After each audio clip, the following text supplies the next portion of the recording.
எனக்கு hair cut பண்ணியும் almost ஒரு 6 இயர்ஸ் இருக்கும். 6 இயர்ஸ் பேக் தான் வந்து பார்த்தீங்கன்னா, இவ்ளோ லென்த்ல இருந்த முடிய ரொம்ப ஷார்ட்டா வந்து கட் பண்ணி வந்து வச்சிருந்தேன்.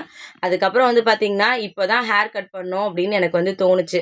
இவர் சொல்லியிருந்தாரு, கடையில போயிட்டு நமக்கு வந்து கட் பண்ணிக்கலாம் அப்படின்னு சொல்லிட்டு. கடைக்கு போனோம் அப்படின்னா, ரொம்ப ஷார்ட்டா கட் பண்ணிடுவாங்களோ அப்படின்னு எனக்கு கொஞ்சம் பயமா இருந்துச்சு. அத தாண்டி சரி ஓகே நம்மளே ட்ரை பண்ணலாம் அப்படின்னு சொல்லிட்டு வீட்லயே தான் ஹேர் கட் வந்து பண்ணியிருந்தேன். ரொம்ப ஷார்ட்டாவும் இல்ல, பட் ரொம்ப லென்த்தாவும் இல்லாம மீடியமா வந்து கட் பண்ணியிருந்தேன். ஏன்னா, கீழலாம் வந்து பார்த்தீங்கன்னா, முடி குச்சி குச்சா ஒரு மாதிரி இருந்துட்டே இருந்துச்சு. பட் எப்பவுமே ஹேர் கட் பண்ணோம் அப்டின்னா, ஹேர் பார்க்குறதுக்குமே ரொம்ப நல்லாருக்கும். வால்யூமே கொஞ்சம் ஜாஸ்தியா இருக்க மாதிரி இருக்கும். ஹேர் கட்லாம் முடிச்சுட்டு, அதுக்கப்புறம் ஹேர் வாஷ்லாம் பண்ணிட்டு பார்க்கும்போது, நிஜமாவே ஹேர் கொஞ்சம் திக்கா இருக்க மாதிரி, ரொம்ப சாஃப்ட்டா இருக்க மாதிரி எனக்கு பர்சனலாவே ஃபீல் ஆச்சு. நீங்க ஹேர் கட் பண்ணி எவ்வளோ நாள் ஆச்சு அப்டின்றத மறக்காம கமெண்ட்ல வந்து சொல்லுங்க.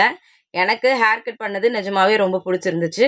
உங்களுக்கும் புடிச்சிருக்கா இல்லையா? அப்டின்றத கமெண்ட்ல சொல்லிருங்க. Thank you.